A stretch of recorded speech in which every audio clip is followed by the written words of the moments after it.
पूर्व राष्ट्रपति भारत रत्न प्रणब मुखर्जी की पुण्यतिथि आज। सीएम धामी ने ट्वीट कर किया नमन। लिखा, सहज एवं कर्मठ व्यक्तित्व के धनी विनम्र श्रद्धांजलि। 5 सितंबर से शुरू होगा विधानसभा का मानसून सत्र। पहले दिन सरकार सदन में पेश करेगी अनुपूरक बजट। विधानसभा सचिवालय ने जारी की अधिसूचना। हरक सिंह के करीबियों पर छापे को लेकर सियासत तेज। कांग्रेस के वॉर पर बीजेपी का पलटवार। मनवीर सिंह चौहान बोले कि जांच में सवाल उठाना कांग्रेस की आदत। उत्तराखंड में पैर पसार रहा डेंगू। 600 के पार पहुंची डेंगू मरीजों की संख्या। अकेले राजधानी देहरादून में 418 संक्रमित मरीज। दिनेशपुर में भारत गैस एजेंसी की मनमानी। सरकार के आदेश के बाद भी नहीं घटाए सिलेंडर के दाम। पुराने रेट पर बेचा जा रहा सिलेंडर। विरोध करने पर सिलेंडर देने से इनकार। उत्तराखंड में बारिश का दौर थमा। समय से पहले हुई मानसून की विदाई। मानसून के जल्द लौटने से चिंता में पड़े मौसम विज्ञानी। आप देख रहे हैं के न्यूज, खबरों का सारथी। नमस्कार, मैं हूं आपके साथ अवंतिका अवस्थी। बात करेंगे उत्तराखंड खबरों की और शुरुआत करेंगे देहरादून से, जहां 5 सितंबर से शुरू होगा विधानसभा का मानसून सत्र। 5 सितंबर से शुरू होगा विधानसभा का मानसून सत्र। सत्र के पहले दिन सरकार सदन में पेश करेगी अनुपूरक बजट। विधानसभा सचिवालय की ओर से अधिसूचना की गई जारी। 5, 6 और 8 सितंबर को सदन की चलेगी कार्यवाही। 5, 6 और 8 सितंबर को सदन की चलेगी कार्यवाही। 7 सितंबर को जन्माष्टमी की वजह से रहेगा अवकाश। मानसून सत्र में कई अहम विधेयक पेश करेगी सरकार। यूसीसी और अनुपूरक बजट पर रहेगी सबकी नजर। खबर देहरादून से, जहां 5 सितंबर से शुरू होगा विधानसभा का मानसून सत्र। सत्र के पहले दिन सरकार सदन में पेश करेगी अनुपूरक बजट। विधानसभा सचिवालय की ओर से अधिसूचना की गई जारी। 5, 6 और 8 सितंबर को सदन की चलेगी कार्यवाही। 5, 6 और 8 सितंबर को सदन की कार्यवाही चलेगी। 7 सितंबर को अवकाश रहेगा। 7 सितंबर को जन्माष्टमी की वजह से रहेगा अवकाश। मानसून सत्र में कई अहम विधेयक पेश करेगी सरकार। यूसीसी और अनुपूरक बजट पर रहेगी सबकी नजर। खबर देहरादून से बता रहे हैं, जहां 5 सितंबर से शुरू होगा विधानसभा का मानसून सत्र। सत्र के पहले दिन सरकार सदन में पेश करेगी अनुपूरक बजट। विधानसभा सचिवालय की ओर से अधिसूचना जारी कर दी गई है। इसी खबर पर हमारे साथ संवाददाता अंकित काला जुड़े हुए हैं। अंकित, क्या कुछ जानकारी है पूरे मामले पर? देखिए, उत्तराखंड विधानसभा सचिवालय की ओर से अवंतिका अधिसूचना जारी की गई है, जिसके तहत 3 दिवसीय मानसून सत्र की शुरुआत होने जा रही है 5 सितंबर से।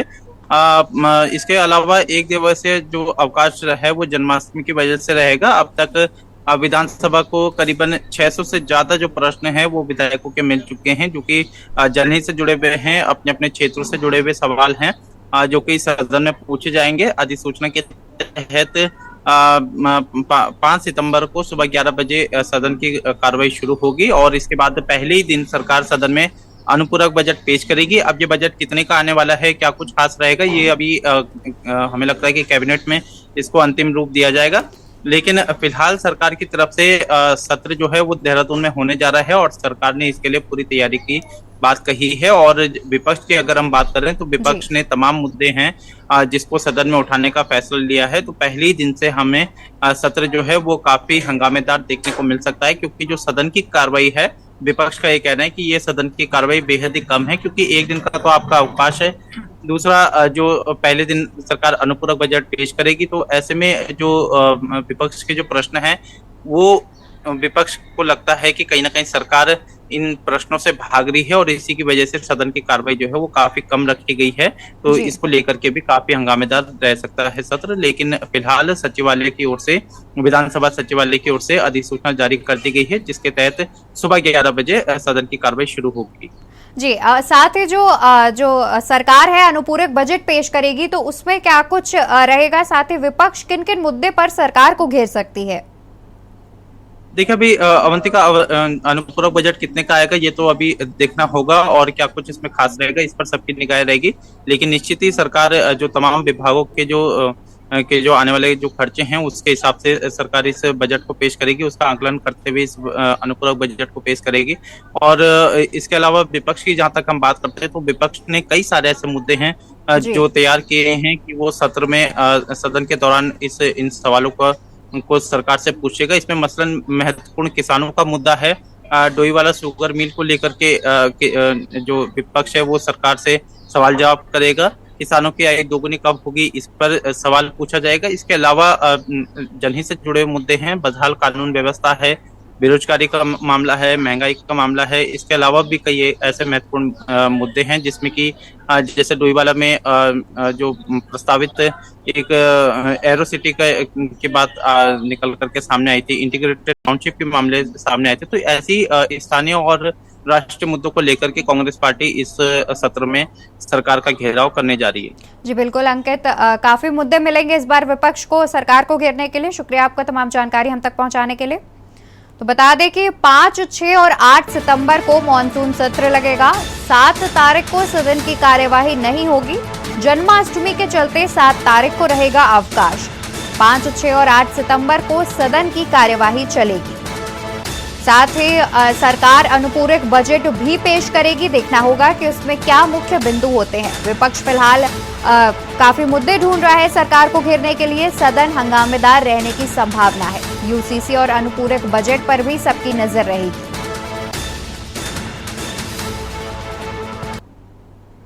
खबर देहरादून से, जहां उत्तराखंड में पैर पसार रहा है डेंगू। 600 के पार पहुंची मरीजों की संख्या। 600 के पार पहुंची डेंगू के मरीजों की संख्या। राजधानी देहरादून में 418 संक्रमित मरीज। 7000 से ज्यादा जगहों पर डेंगू के लार्वा मिले। खबर देहरादून से, जहां उत्तराखंड में पैर पसार रहा डेंगू। 600 के पार पहुंची मरीजों की संख्या। राजधानी देहरादून में 418 संक्रमित मरीज।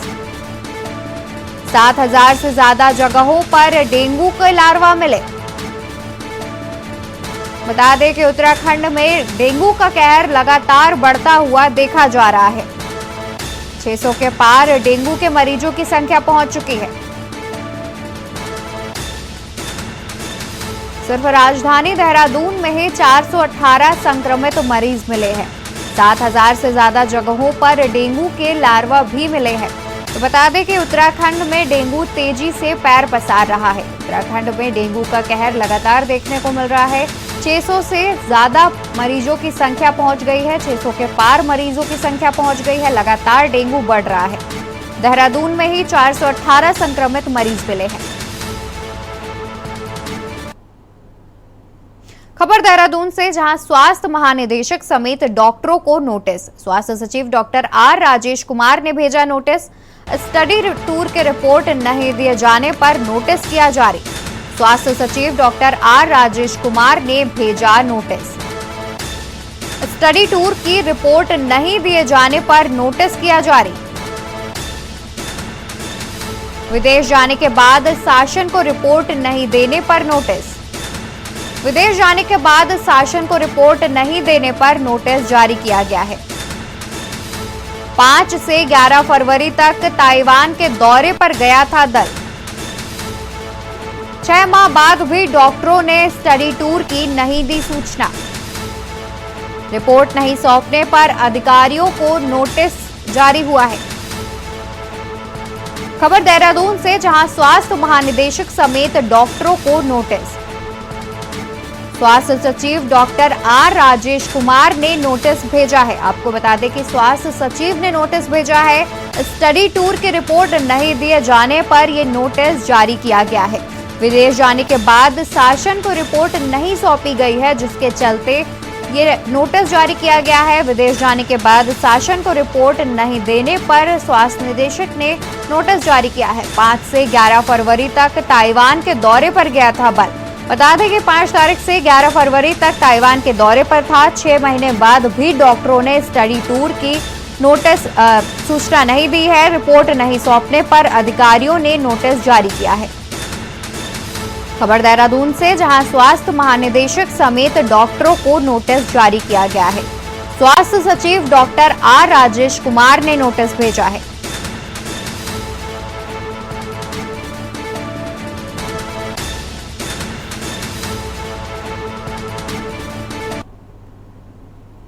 नैनीताल विधायक सरिता आर्या के नेतृत्व में भाजपा महिला मोर्चा मंडल नैनीताल के पदाधिकारियों ने कंटोनमेंट बोर्ड तल्लीताल में भारतीय सेना के जवानों और उत्तराखंड पुलिस के जवानों की कलाइयों में रक्षा सूत्र बांधकर उनके लंबे उम्र और दीर्घायु होने की कामना की। विधायक सरिता आर्या ने कहा कि सेना के जवान दिन रात देश की रक्षा में लगे रहते हैं। उन्होंने देश की रक्षा करने वाले सेना के जवानों की कलाइयों में राखी बांधकर ईश्वर से उनकी रक्षा और लंबे उम्र के लिए प्रार्थना की है। उन्होंने कहा, भाई बहन के इस पावन पर्व पर देश के जवानों की कलाई सूली न रहे, जिसके चलते आज भाजपा महिला मोर्चा की सभी बहनों ने जवानों के साथ रक्षाबंधन मनाया है।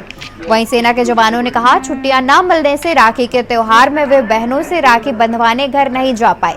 उन्हें सभी बहनों ने राखी बांधकर बहनों की कमी महसूस होने नहीं दी।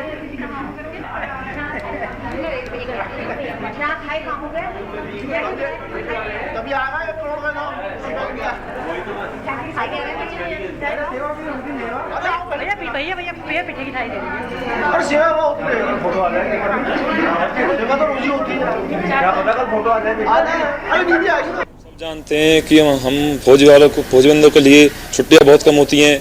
बहुत से त्यौहार होते हैं जो हम घर पे नहीं बना पाते। जैसे अभी रक्षाबंधन का त्यौहार आया है, हम घर पे नहीं गए। बहनों का फोन आया था भाई कब आएगा, लेकिन छुट्टी नहीं मिली। लेकिन हम यहाँ पे आए, सभी बहनों ने हमें इतना प्यार दे राखी बांधी, जिसके लिए हम बहुत बहुत दिल से धन्यवाद हैं।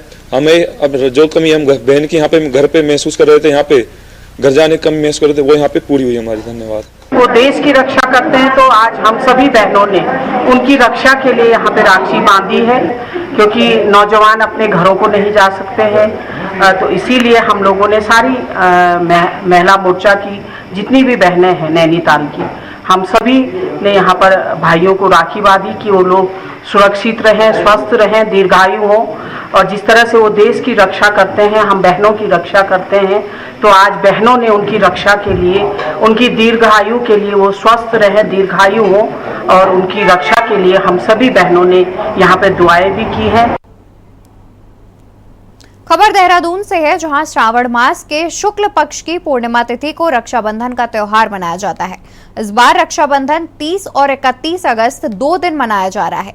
दरअसल रक्षाबंधन के त्योहार की पूर्णिमा तिथि 2 दिन पड़ने और साथ ही भद्रा का साया रहने के कारण इसको लेकर मतभेद है कि रक्षाबंधन 30 अगस्त को मनाना शुभ होगा या फिर 31 अगस्त को। साथ ही इस बात का विशेष ध्यान दिया जाता है कि रक्षाबंधन के दिन भद्रा काल नहीं होना चाहिए। शास्त्रों और मुहूर्त शास्त्रों में भद्रा को अशुभ माना जाता है। वहीं राजधानी देहरादून में रक्षाबंधन के त्योहार को बड़ी धूमधाम से मनाया जा रहा है। बहनें अपने भाइयों के घर आकर उनकी कलाई पर राखियां बांधकर उनकी लंबी उम्र की कामना ईश्वर से कर रही हैं। साथ ही भाई भी अपनी बहन को रक्षा का वचन दे रहे हैं।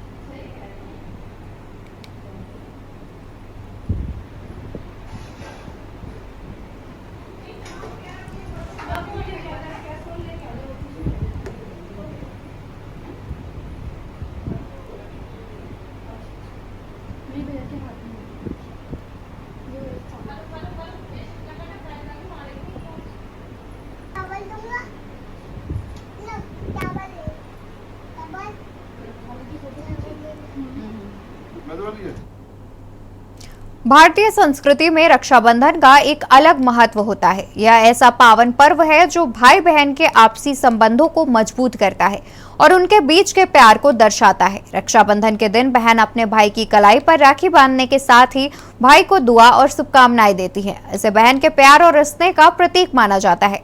इस त्योहार पर भाई बहन को उपहार देते हुए बहन की रक्षा का वचन देता है। रक्षाबंधन का त्योहार भारतीय परंपराओं और मान्यताओं का हिस्सा है। यह त्योहार भारतीय संस्कृति का महत्वपूर्ण हिस्सा भी है। यह त्योहार भाई बहन के संबंधों को गहरा करता है।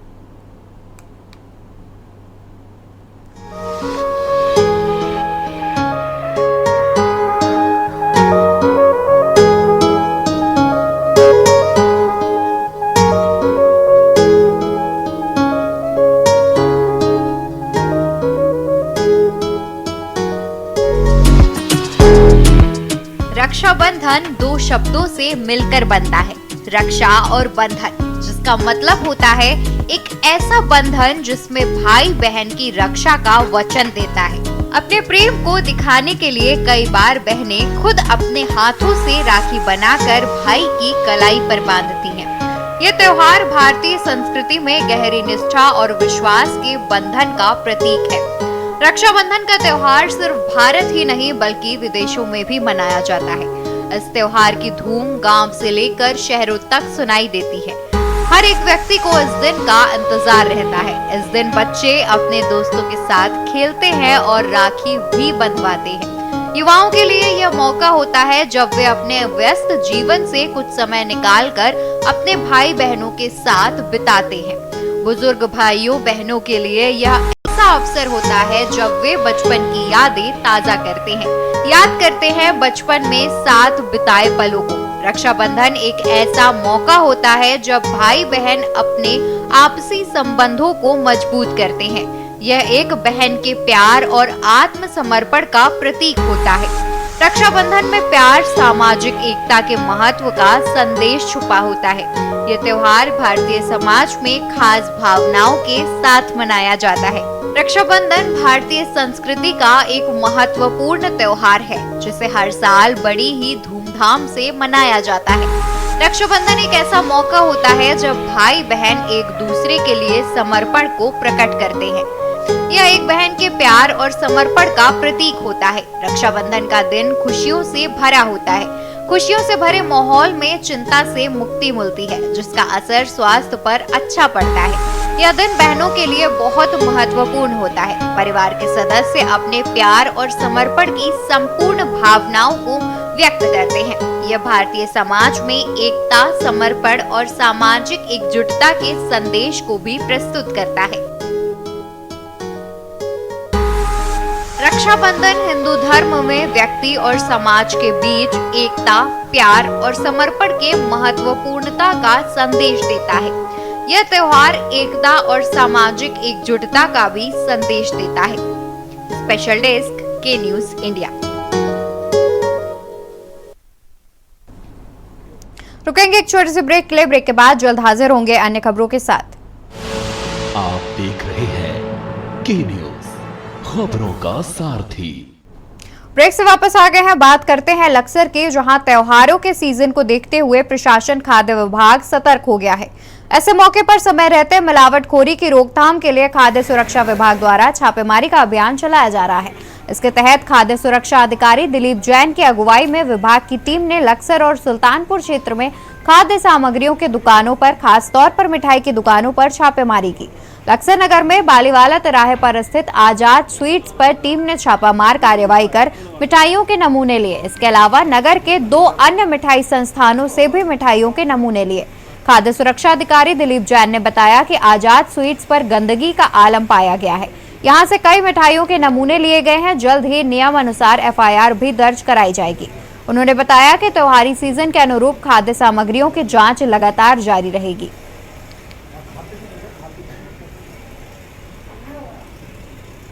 तो खाद्य सुरक्षा उत्तराखंड के निर्देश पर 11 तारीख से 31 तारीख तक रक्षाबंधन पर्व और अन्य त्योहारों को देखते हुए अभियान चलाया जा रहा है।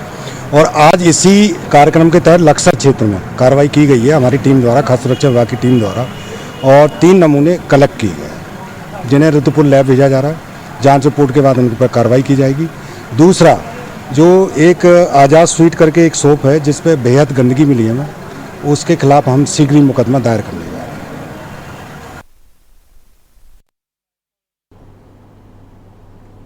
खबर देहरादून से है, जहां भाजपा ने हरक सिंह पर हमला बोला है।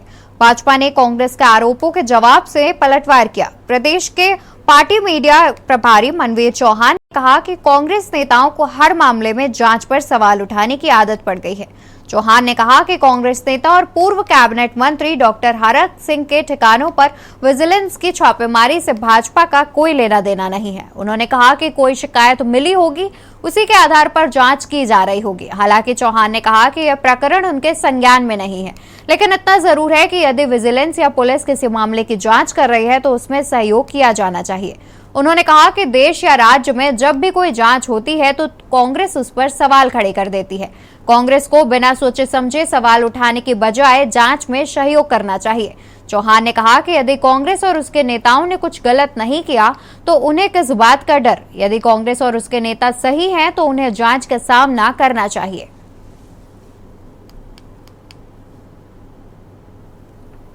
सहयोग करना चाहिए और दूध का दूध, पानी का पानी होना चाहिए। और इसमें कोई जांच एजेंसी कोई जांच कर रही है तो उसमें डरने की भी क्या बात है, उसका सामना करना चाहिए। देखिए, चाहे किसी व्यक्ति के हो या किसी संस्थान में कोई जांच एजेंसी कोई जांच कर रही है तो इसमें उस एजेंसी को स्वतंत्र रूप से कार्य करने दिया जाना चाहिए। ये सभी का कर्तव्य होता है।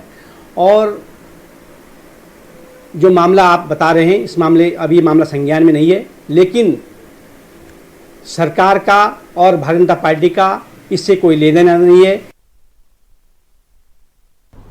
खबर नैनीताल से है। नैनीताल पहुंचे खटमा विधायक भुवन कापड़ी ने नैनीताल में पत्रकार वार्ता के दौरान भाजपा पर निशाना साधते हुए कहा कि भाजपा उपचुनावों में हार के डर से सरकारी मशीनरी का दुरुपयोग कर कांग्रेस के लोगों पर फर्जी मुकदमे लिख रही है। बॉबी पवार की अचानक गिरफ्तारी इसका जीता जागता सबूत है, जो भाजपा की बौखलाहट को दर्शाता है। उन्होंने कहा भाजपा को 5 राज्यों के साथ ही 2024 में होने वाले लोकसभा के चुनाव का डर सताने लगा है। गैस सिलेंडरों के दामों में बेतहाशा वृद्धि कर 200 रुपए कम करना राहत नहीं बल्कि जनता के साथ छल करना है।